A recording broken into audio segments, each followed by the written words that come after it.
जो संकट से समाधान तक का रास्ता तय कर लेता है, जो संकट से समाधान तक का रास्ता तय कर लेता है, वही महान बनने की राह में आगे होता है। नमस्कार दोस्तों, मैं हूं राजेश आर्या और आज एक प्रेरक कहानी के साथ फिर से हाजिर हूं। प्रेरक कहानी है एक जौहरी परिवार की। गांव में एक जौहरी परिवार रहता था। परिवार के मुखिया व्यक्ति थे, उनकी पत्नी थी और एक बेटा था। बेटे की उम्र अभी लगभग 15-16 साल रही होगी।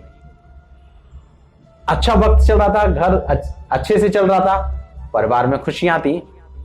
लेकिन कब जीवन में क्या हो जाए, कब मुसीबत का समय आ जाए, कुछ पता नहीं चलता, कुछ नहीं कह सकते।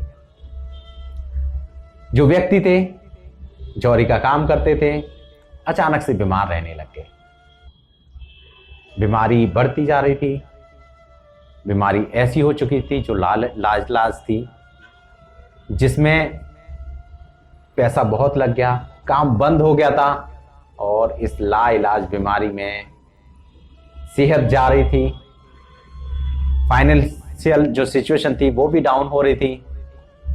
अब घर चलना मुश्किल होता जा रहा था, इलाज के लिए पैसे खत्म हो रहे थे और आखिर कर इसी जद्दोजहद में वो भगवान को प्यारे हो जाते हैं। उनकी जान नहीं बच पाती है। अब घर बिल्कुल खराब हो चुका था। हर परिस्थिति से लड़ने की जो क्षमता थी वो खत्म हो चुकी थी। उनकी पत्नी और उनका बेटा परिवार में रह गए थे। वो कैसे भी अपना गुजारा कर रही थी। छोटा मोटा जो धन था, कुछ चीजें थी, उन्हें बेच के उन्होंने अपना परिवार चलाना शुरू कर दिया था। धीरे धीरे चीजें खत्म होती जा रही थी। अब परिवार में पढ़ाई के लिए, खाने के लिए पैसे नहीं बचे थे।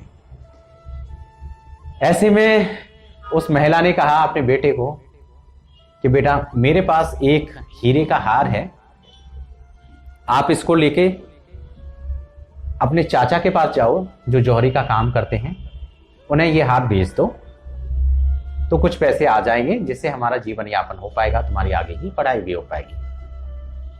अब बेटा उस हार को लेता है, तैयार होता है और चाचा जी की दुकान पर पहुंच जाता है।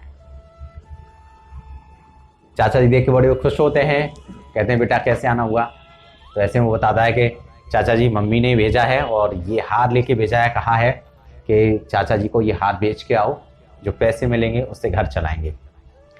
तब चाचा जी उससे घर की परिस्थितियों के बारे में पूछते हैं तो पता चलता है कि घर की हालत नाजुक है, परेशानियां घर में घर कर गई हैं और अब इसी तरीके से जीवन यापन करना पड़ रहा है। चाचा जी उससे हार लेते हैं, हार को देखते हैं और देखने के बाद वापस उसको दे देते हैं और कहते हैं कि अभी मार्केट में अच्छा भाव नहीं मिल रहा है, अभी इसको मत बेचो, अभी इसको रख दो और घर की जो हालत खराब है उसके लिए ये कुछ पैसे ले जाओ, मम्मी को दे देना, बाकी का तुम मेरी दुकान पर कुछ दिन काम करने लग जाओ, मैं तुम्हें बदले में कुछ पैसे दूंगा जिससे तुम्हारा घर चलता रहेगा और तुम्हारा जीवन जो है वो पटरी पर आ जाएगा। बच्चे को बड़ी खुशी होती है, मम्मी को जाकर तो कहता है और मम्मी कहती है ठीक है, हम मदद नहीं लेना चाह रहे थे, लेकिन अगर वो खुद से हमारी मदद करना चाह रहे हैं तो मैं ये पैसे रख लेती हूँ, इससे हमारा घर चलेगा, बाकी का तुम उनका काम जरूर कर लो। अब बेटा अपनी पढ़ाई करता है और कुछ घंटे के लिए चाचा जी की दुकान पर जाता है। उसे पता चल गया था कि जीवन मुश्किलों में है, तो वो बड़ी कड़ी मेहनत करने लग गया और चाचा जी को भी अच्छा लग रहा था उसको काम सिखाने में। जौहरी का काम था और वो बड़े एक्सपर्ट जौहर थे। अब वो भी इस काम को सीखने लग गया था लगन से। कुछ ही दिनों में वो भी एक्सपर्टाइजेशन की तरफ बढ़ता जा रहा था और उसकी भी ख्याति पूरे इलाके में, पूरे शहर में फैल गई थी। लोग दूर दूर से उससे अपने जेवर, हीरे, सोने चांदी को चेक कराने आते थे, दिखाने आते थे और कुछ दिनों में उसका नाम बहुत हो गया था। अब वक्त आ चला था, चाचा जी से बात करते करते चाचा जी ने कहा कि बेटा, जो तुम हार बेचना चाह रहे थे कल उसको लेके आना। वो घर जाता है, खाना खाता है, सो जाता है। सुबह जब उठता है और घर ऑफिस जाने के लिए तैयार होता तो अपनी मम्मी से कहता है, मम्मी वो हार दे दो, चाचा जी ने बोला है। और मम्मी उसको हार निकाल के उसके हाथ में देती हैं। हाथ में जैसे ही वो हार को लेता है और वो चकित रह जाता है कि हार तो नकली है। अब वो अपनी मम्मी की तरफ देखता है और मम्मी उसकी तरफ देख रही है कि ये हार नकली है। दोनों बहुत ही आश्चर्यचकित रह जाते हैं, टेंशन में आ जाते हैं कि ये क्या हुआ। अब बेटे को बात सारी समझ में आ रही होती है। वो हार को लेकर चाचा जी के पास पहुंचता है, कहता है चाचा जी आप इतने बड़े जौहरी हैं, आप तब नहीं पहचान पाए कि हार नकली है और मैंने एक नजर में इसको पहचान लिया कि हार नकली है। चाचा जी मुस्कुराते हैं, कहते हैं बेटे उस समय आप बहुत टेंशन में थे, परेशानियां बिल्कुल नजदीक थी। ऐसे में अगर मैं आपको बता देता कि हार नकली है तो एक परेशानियों का पहाड़ और टूट जाता।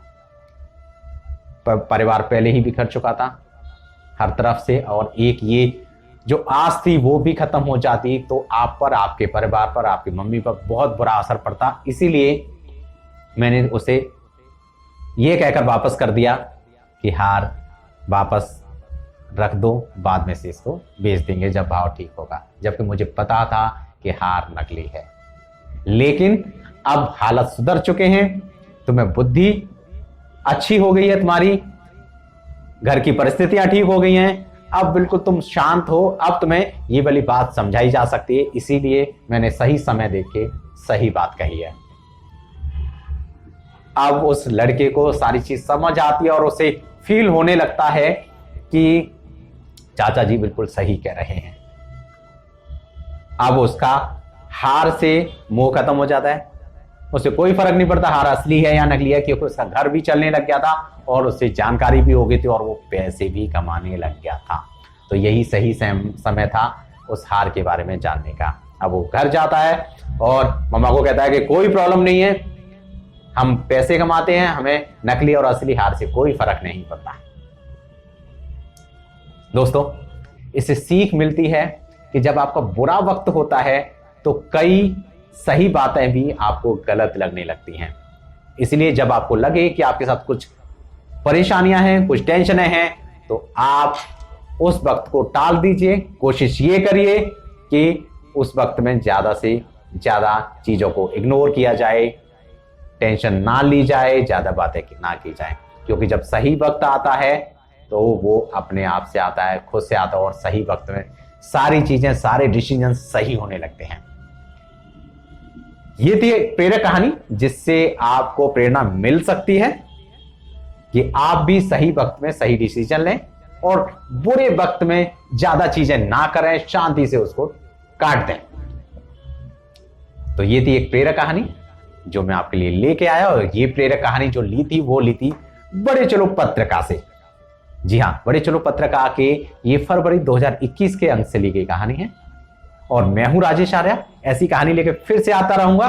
और अगर आप ऐसी कहानियां पसंद करते हैं तो पत्रिका को पढ़ें, और अगर आप ऐसी कहानियां सुनना चाहते हैं तो इस चैनल को सब्सक्राइब जरूर करें। और अगर आपको लगता है कि मैंने कुछ अच्छी कहानी कही है तो कुछ कमेंट भी कर सकते हैं और इस वीडियो को लाइक भी कर सकते हैं। मैं फिर से ऐसी नई कहानियों के साथ मिलता रहूंगा। तब तक के लिए नमस्कार, bye bye, take care, all the best.